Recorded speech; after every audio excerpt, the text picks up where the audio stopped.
Okay.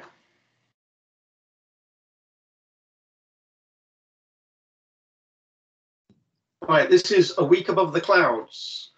As you can see from the subtitle, it's about an astronomy field trip that the universities organise. And I say universities, as you can see from the logos in the middle there.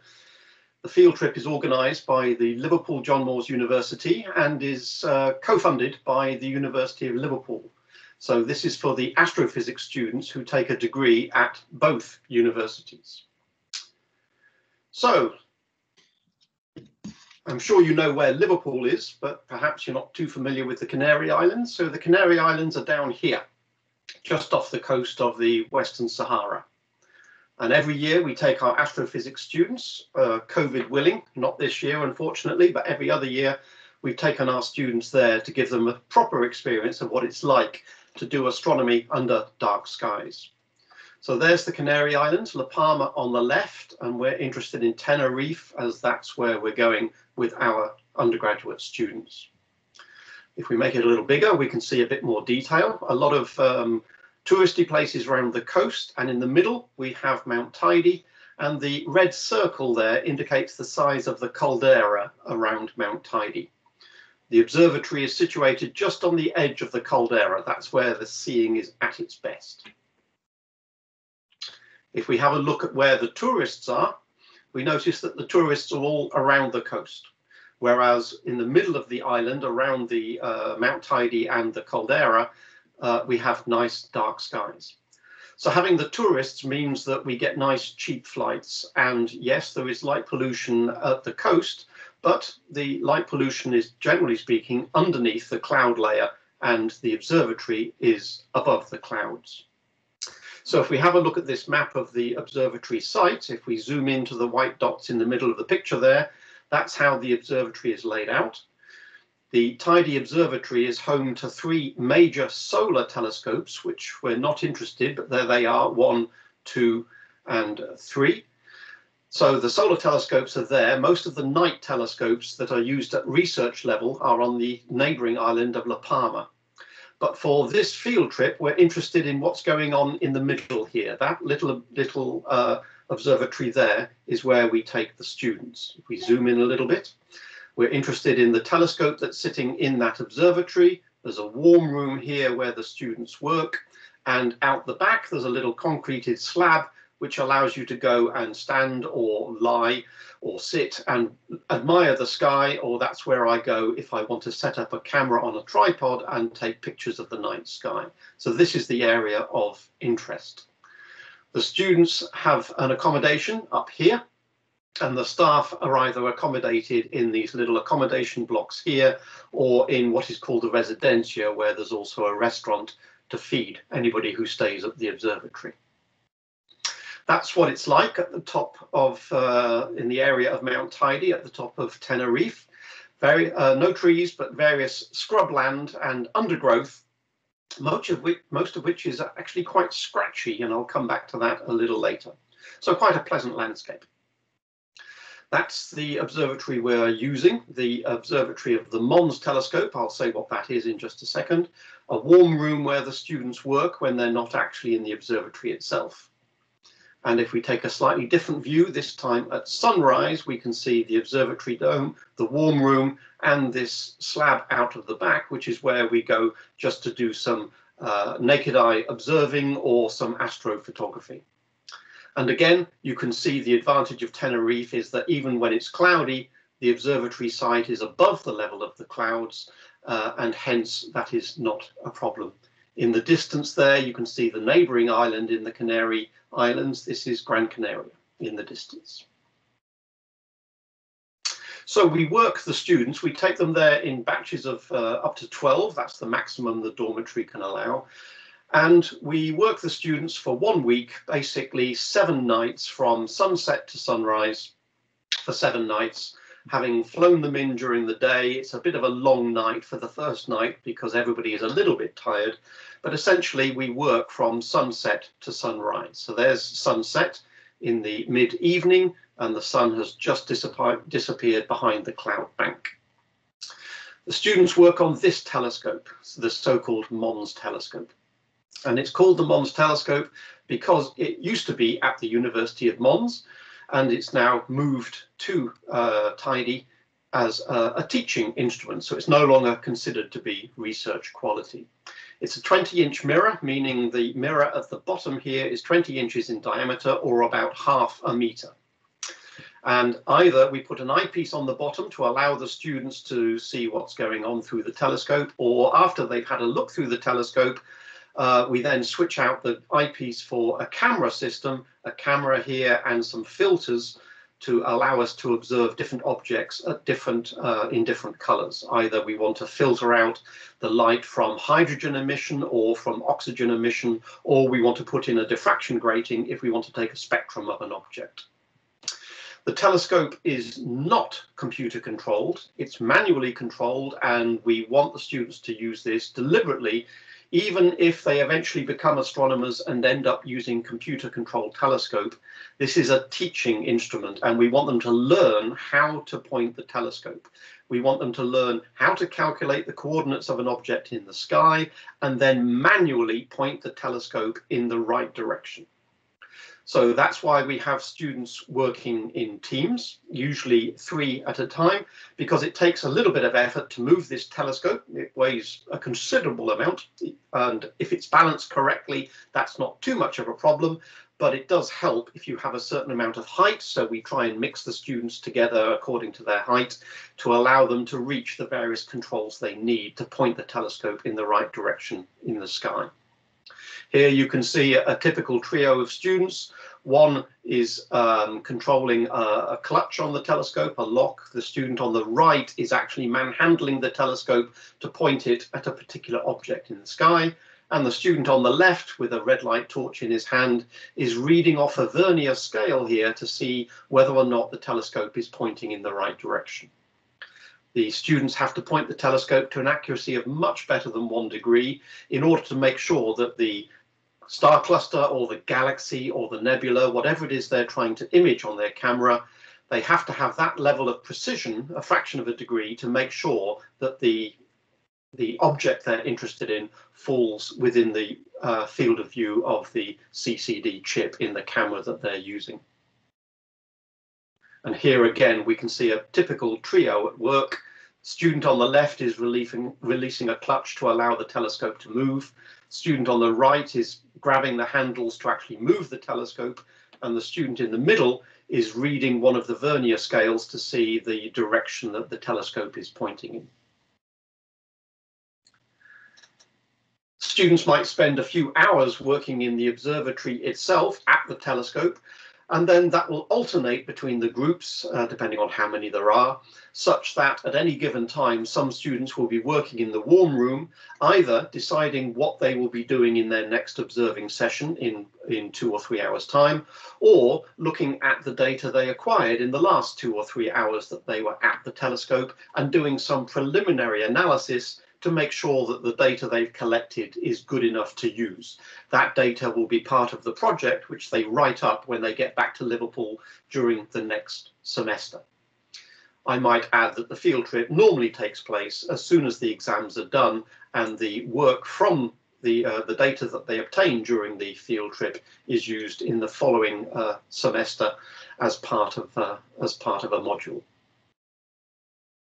So what do the students actually do? Well, as I've said, they're expected to calculate the coordinates of objects they want to observe, and then it's up to them to point the Mons telescope using these vernier setting circles to an accuracy of a few arc minutes, typically a small fraction of a degree, something of order 1/10 of a degree on both axes to point at a given chunk of sky.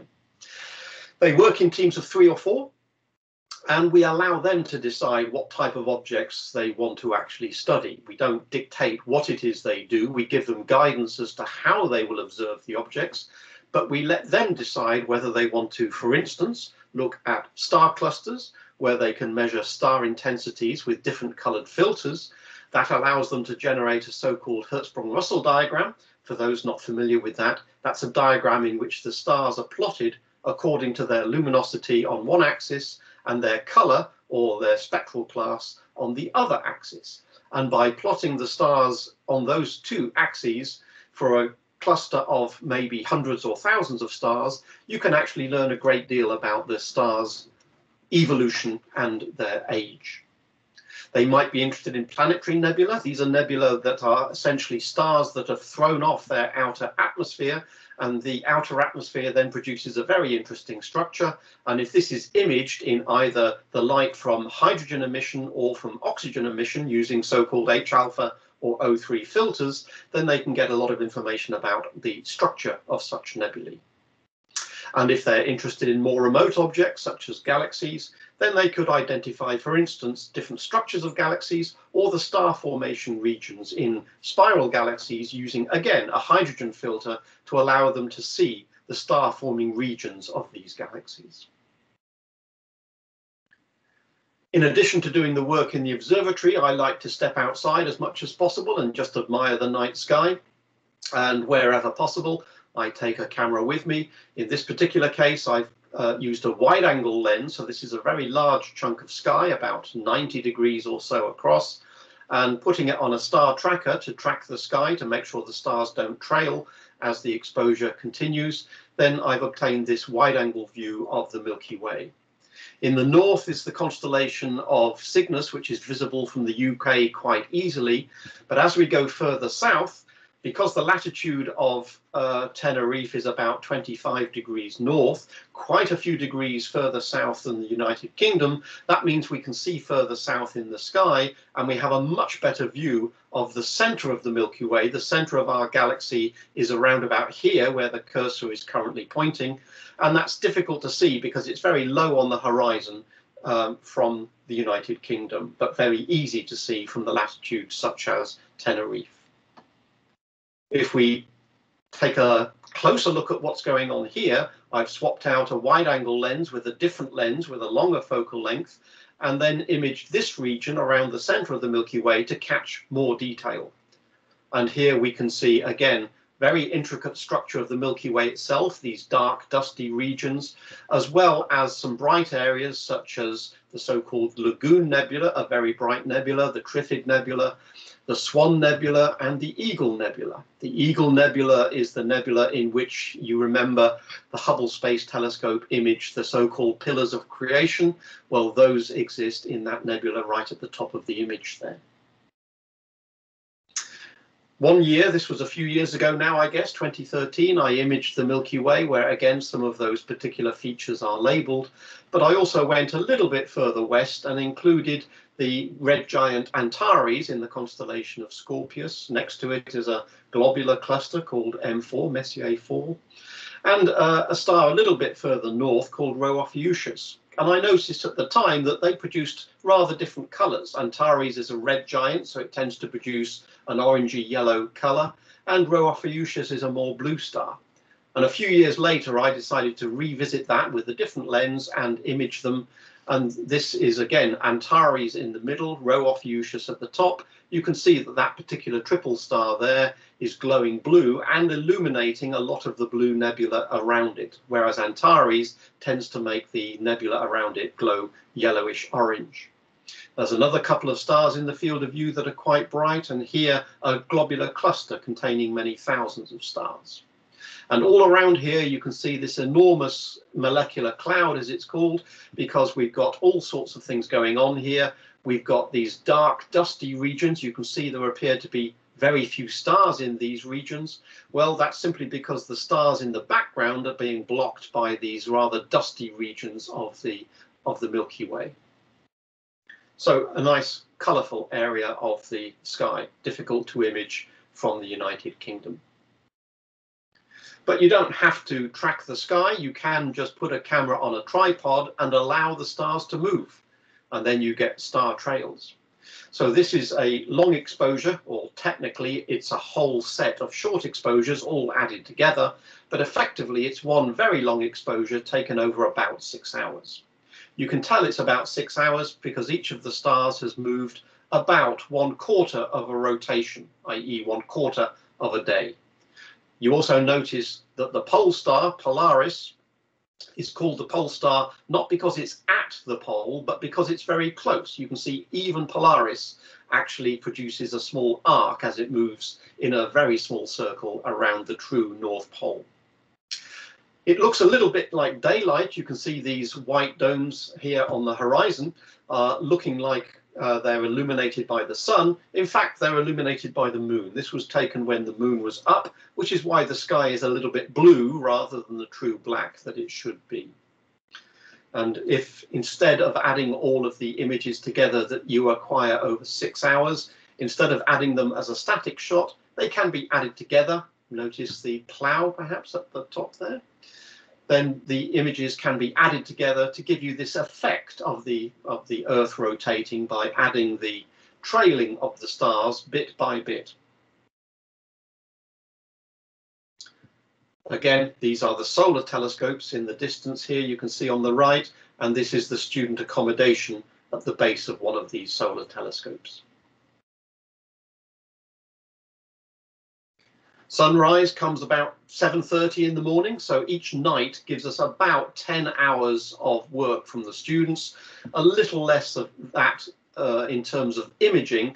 The students might take images for perhaps about 8 hours because we've got to let the sky truly darken before we take some of our images, and within half an hour of sunrise the sky is a little bit too bright to take images from various objects. But sunrise, roughly speaking, 7:30 in the morning when work stops and basically people go to bed. Again, you can see the sun rising here over a cloud bank with lots of tourists presumably underneath it, about to wake up and go about their business. For me and most of the other staff, we decide to have a quick break before going to bed. So after sunrise, we normally have a little bit of breakfast. During the night, we've had a snack during the middle of the night to keep us going.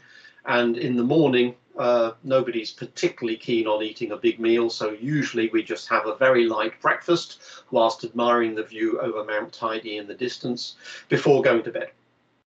And we would sleep until maybe early to mid-afternoon. Then we would get up, go back to the observatory and check if any maintenance is required on the telescope, make sure everything is still working optimally such that it's ready for the students' use as soon as sunset comes along that evening. In addition to training them to use a manual telescope, we also give the students access to the Liverpool Telescope. This, if you remember, is the world's largest robotic telescope. It was when it was built, and as far as I know, it still is many years later. It's the largest robotic telescope in the world, and it's sitting on the island of La Palma. We don't generally visit that. We're happy to stay on the island of Tenerife, but the students are given access to use the Liverpool Telescope, as indeed a lot of other students are, either throughout the UK or throughout schools basically across the world.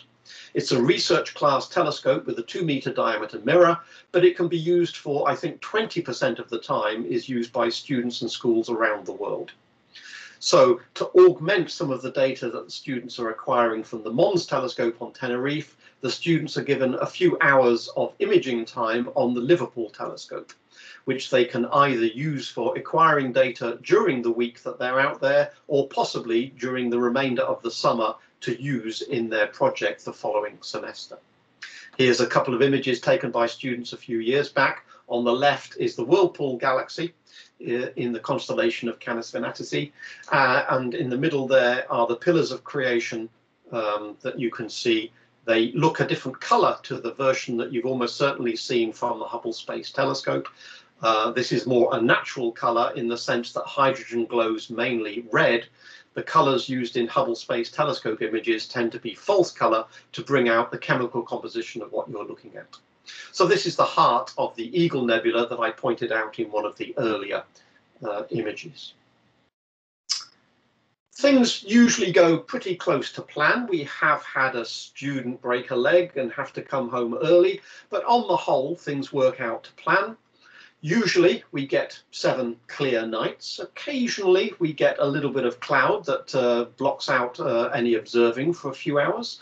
So on this particular day we had some cloud roll in, and at sunrise there were still some clouds in the sky. So that happens occasionally, but generally speaking we get at least 6 clear nights out of the week, and we can gainfully employ the students on the 7th night if need be. But remember, I said the landscape, it's fine during the day, you've got to watch it at night, and that's why we've occasionally had students come a cropper. But I also mentioned the fact that this scrub, this undergrowth, is very scratchy. I found that out to my rather painful realization when, on a day that we were supposed to leave, I noticed that students had left a towel drying outside, effectively thrown over this sort of scrub area like this. And I thought, no, we don't want University of Liverpool to get a bad name. We don't want to leave towels out and have the cleaners go searching for them. So I better grab the towel and put it away somewhere neat and tidy. So I reached for the towel, I stumbled, and my arm went out to break my fall, and my arm went into something a little bit like what you can see in the bottom left of this particular image. As the result, I got a little bit of a scratch, and the scratch was a little bit worrying, but it actually is worse than it looks, in that it was rather sore for a while, but I managed to get an awful lot of sympathy out of the students, given that I continually reminded them that I was trying to tidy up after their mess in putting the towel away before I received that particular injury. The scars have healed quite nicely, though actually I can still see one of the scars running down my arm. It's just very faint now. I didn't need any particular treatment, it just needed fresh air and a little bit of time for the soreness to go away. Equally annoying, perhaps, was the fact that sometimes we do have delays, and some students have been delayed coming in. I've had one delay going back.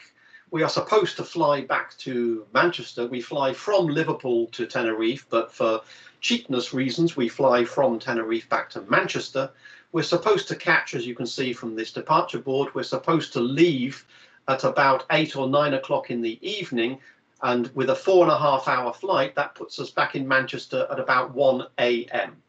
However, on this particular trip, the plane was delayed by 8 hours, and so instead of getting back to Manchester at 1 a.m. and then catching a few hours sleep, we didn't get back to Manchester until 9 a.m., which meant that returning to Liverpool by mid-morning made for a very tiring work day the next day. But being a dedicated lecturer, I put up with that, because on the whole, these particular field trips are amazing, not only for the skies that you can see, they're amazing to see the changes that occur in the students themselves.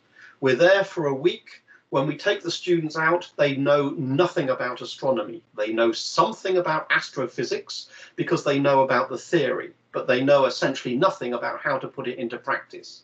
In a mere 1 week, after 70 hours of supervision, they end up as very competent astronomers. And it's a real shame that we were not able to take the students out because of COVID pandemic this year. We were not able to take the students out and give them a week above the clouds. Thank you all very much.